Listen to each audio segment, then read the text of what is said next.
রাষ্ট্র কোনো ছেলে খেলা নয়। 18 কোটি মানুষের ভাগ্য নিয়ে আমরা ছিনিমিনি খেলতে পারি না। এই রাষ্ট্রকে একটি নিয়মতান্ত্রিক পদ্ধতিতে চলতে দিতে হবে। কোনো রাজনৈতিক দলের অভিসন্ধির কাছে আমরা কোনোদিন মাথা নত করতে পারি না। আমরা স্পষ্টই দেখতে পাচ্ছি বাংলাদেশের রাজনীতির ময়দানে এবং নির্বাচনে অস্থিরতা সৃষ্টি করার জন্য, বাংলাদেশের আগামী জাতীয় সংসদ নির্বাচনকে বিলম্বিত করার জন্য এবং পারতপক্ষে বানচাল করার জন্য যে শক্তি কাজ করছে, তার পক্ষেই এই রাজনৈতিক দলটি কাজ করছে বলে আমাদের সন্দেহ।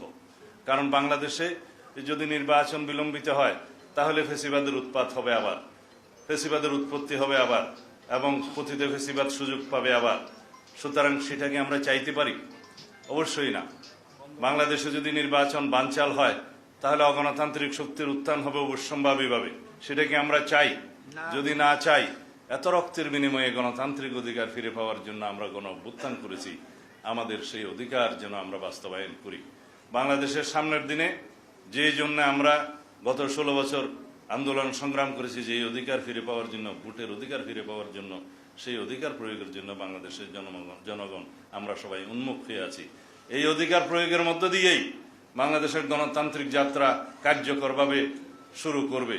এই অধিকার বাস্তবায়নের মধ্য দিয়েই, এই ভোটাধিকার প্রয়োগের মধ্য দিয়েই বাংলাদেশের জনগণ স্বাধীনভাবে আগামীতে একটি রাজনৈতিক সরকারকে ক্ষমতায়ন করবে। যারাই পার্লামেন্টে যাবে তাদের দায়বদ্ধতা থাকবে, এবং আগামী দিনে যে সমস্ত সংস্কার কর্মসূচিতে আমরা বাস্তবায়নের জন্য জাতীয় ঐক্যমত্য কমিশনে একমত হচ্ছি, সেগুলো বাস্তবায়নের জন্য তারা দায়বদ্ধ থাকবে, প্রতিশ্রুতিবদ্ধ থাকবে। এখন কথা উঠছে যে এই সনদ বাস্তবায়নের ভিত্তিতেই নাকি আগামী নির্বাচন অনুষ্ঠিত হতে হবে। অবশ্যই যে সমস্ত প্রতিশ্রুতিসমূহ জাতীয় ঐক্যমত্য কমিশনের মাধ্যমে সবাই মিলে ঐক্যমত্য হয়েছে, সেগুলো বাস্তবায়িত হয়েই যাচ্ছে।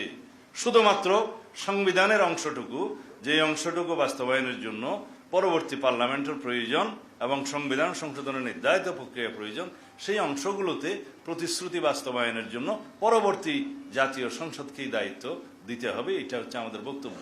কেউ কেউ বলছে এই দাবি এখনই বাস্তবায়ন করতে হবে কনস্টিটিউশনাল অর্ডারের মধ্য দিয়ে। এখানে সুস্পষ্ট বক্তব্য হচ্ছে, কনস্টিটিউশনাল অর্ডার কে জারি করবে, কে বাংলাদেশের জনগণ কাকে ক্ষমতা দিয়েছে, সেটা কোন ফোরামে জাতীয় সংসদ ছাড়া এই সংসদ পরিবর্তন করা যায়, সেজন্য আসুন। আমি আহ্বান জানিয়েছি, সুপ্রিম কোর্টের একটা মতামত নেই যে এই সরকারের সেই সংবিধান পরিবর্তনের ক্ষমতা আছে কিনা, অন্য কোনো প্রক্রিয়ায় অন্য কোনো কর্তৃপক্ষ, জাতীয় ঐক্যমত্য কমিশন বা কোনো রাজনৈতিক দল সেই সংবিধান পরিবর্তনের ক্ষমতা রাখে কিনা। এই সংবিধান যদি পরিবর্তন হয় কোনো একটা নির্বাহী অথবা কনস্টিটিউশন অর্ডারের মধ্য দিয়ে, তাহলে দুইটা কনস্টিটিউশন বিরাজমান হবে। বিচার বিভাগ কোন কনস্টিটিউশন মানবে, কোন পদ্ধতিতে বিচার হবে। যে কোনো জনগণ তার সাংবিধানিক অধিকার আছে আদালতে যে জিজ্ঞেস করার যে আমার ব্যক্তিগত এবং সম্পত্তি এবং জানের বিভিন্ন ক্ষয়ক্ষতি হওয়ার সম্ভাবনা আছে বিভিন্ন ইস্যুতে। সুতরাং আমি এই সংবিধান কোনটা মানব, কিভাবে পরিবর্তিত হলো, আপনারা এই রিট আমি দায়ের করলাম, যে কোনো জনগণ বলতে পারে সেই রিটের প্রেক্ষিতে সুপ্রিম কোর্ট বা হাইকোর্ট কি বলবে। আমরা সেই প্রশ্নে বলেছিলাম যে 106-এ আসুন, যে পদ্ধতিতে আমরা সুপ্রিম কোর্টের মতামত চাইতে পারি, অ্যাডভাইজারি রুল দেওয়ার ক্ষমতা আছে, সেখানে যাই। আমরা সুপ্রিম কোর্টের মতামত নেই যে কোনো প্রক্রিয়া আছে কিনা বৈধ, যে প্রক্রিয়ায় এই সাংবিধানিক আদেশ জারি করা যায়, কিন্তু তাতে আমরা একটি দলের অনীহা দেখলাম। আমরা যখনই একটা বৈধ প্রক্রিয়ার কথা বলি তখন তারা বলে জনগণের অভিপ্রায় এখানে চূড়ান্ত। হ্যাঁ, জনগণের অভিপ্রায় চূড়ান্ত, জনগণের অভিপ্রায় প্রকাশিত হয়েছে গণ অভ্যুত্থানের মধ্য দিয়ে, সেই অভিপ্রায়ের মধ্য দিয়ে এই সরকার প্রতিষ্ঠিত হয়েছে, সঠিক। কিন্তু এই অভিপ্রায়কে বাস্তবায়নের জন্য তো আমাদেরকে সুপ্রিম কোর্টের দ্বারস্থ হতে হয়েছে, আর্টিকেল 106-এর দ্বারস্থ হতে হয়েছে। আমরা সুপ্রিম কোর্টের মতামতের ভিত্তিতে এই অন্তর্বর্তীকালীন সরকারের গঠন দেখেছি, উপদেষ্টাদের শপথ দেখেছি। আমরা সেটাকে বৈধ প্রক্রিয়া মনে করি। কেউ কেউ বলতে পারে তার মধ্য দিয়ে তো এই সংবিধানের কিছু কিছু ধারা অ্যাব্রোগেটেড হয়েছে। হ্যাঁ, হয়েছে, কিছু কিছু ধারা অ্যাব্রোগেটেড হতে পারে। সেই জন্যই তো 106-এর মতামত নেওয়া হয়েছে। যখন সুপ্রিম কোর্ট বলল রাষ্ট্রপতিকে যে 106 অনুসারে আপনারা অন্তর্বর্তীকালীন সরকারের প্রধান উপদেষ্টা এবং অন্যান্য উপদেষ্টাদের শপথ গ্রহণ করাতে পারেন, সেখানে এই বৈধতাটা দেয়া আছে। সুতরাং যারা বলছে অ্যাব্রোগেটেড হয়েছে, সেই অ্যাব্রোগেটেড পোর্শনটা এখানেই কভার করা আছে।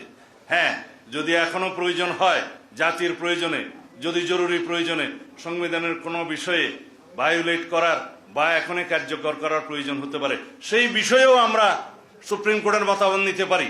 যে কোনো একটা আইন আনুক, বৈধ এবং সাংবিধানিক প্রক্রিয়া ছাড়া বাংলাদেশের সংবিধানকে পরিবর্তন করার কোনো অধিকার আমাদের কারো নেই।